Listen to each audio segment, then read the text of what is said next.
அலைக்கும். நம்ம ஜக்காத்து கொடுக்குறத பற்றி இப்போ பார்த்தோம். ஜக்காத்து நம்ம கடமையானது.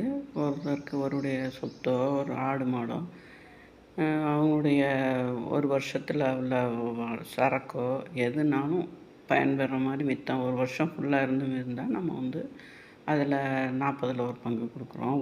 ஆடு ஒட்டகங்களுக்கு அதில் ஒவ்வொன்றுக்கும் வித்தியாசம். விவசாயத்தில் நிலம் விளையிறதுக்கு அதுக்கு தனியாக நிறையா 5ல் ஒரு பங்கு, இப்படி ஒவ்வொன்றுக்கும் ஒவ்வொரு சட்டத்திட்டம் இருக்குது. அதுபடி நம்ம ஜக்காத்தை கொடுக்கணும். இதில் சதக்காங்கிறது நம்ம நம்மளுக்கு மிஞ்சியதை நம்ம எல்லாருக்கும் எவ்வளோ வேணாலும் கொடுக்கலாம். அது சதக்கா.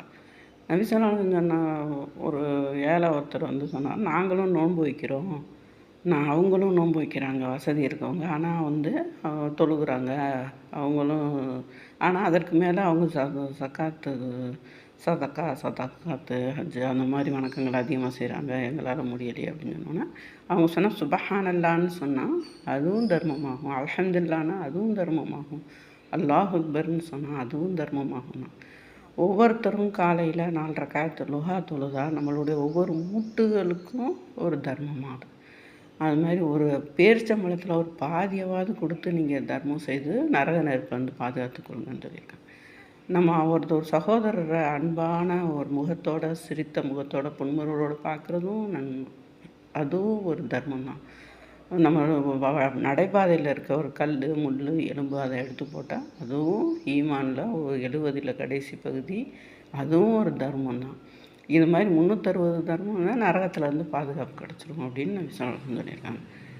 ஒரு சின்ன விஷயம், ஒருத்தவங்க நம்ம மனைவிக்கு ஒரு கவலம் சோறு ஊட்டுவது கூட ஒரு தர்மம் தான் அப்படின்னு சொல்லியிருக்காங்க.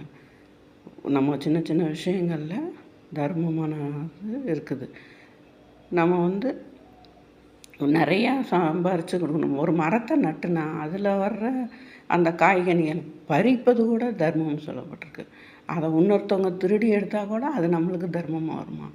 பறவைகள் அது மாதிரி சாப்பிட்டுட்டு விவசாயம் பண்ணி அதில் வர்றதுகளை பறவைகள் இதுகள் சாப்பிட்டா அதுவும் நமக்கு தர்மமா? இப்படி அல்லாஹ் தஆலா எல்லாவற்றிலும் நம்ம தர்மத்தை நம்மளுக்கு வச்சுருக்கான். ஒரு ஏழைகளுக்கு உதவுறது, ஒரு கஷ்டத்தை, ஒருத்தவங்க கவலையை போக்குவது, அவங்களுக்கு மன ஆறுதல் சொல்வது, எல்லாமே அல்லாஹ் தர்மமாக்கியிருக்கான்.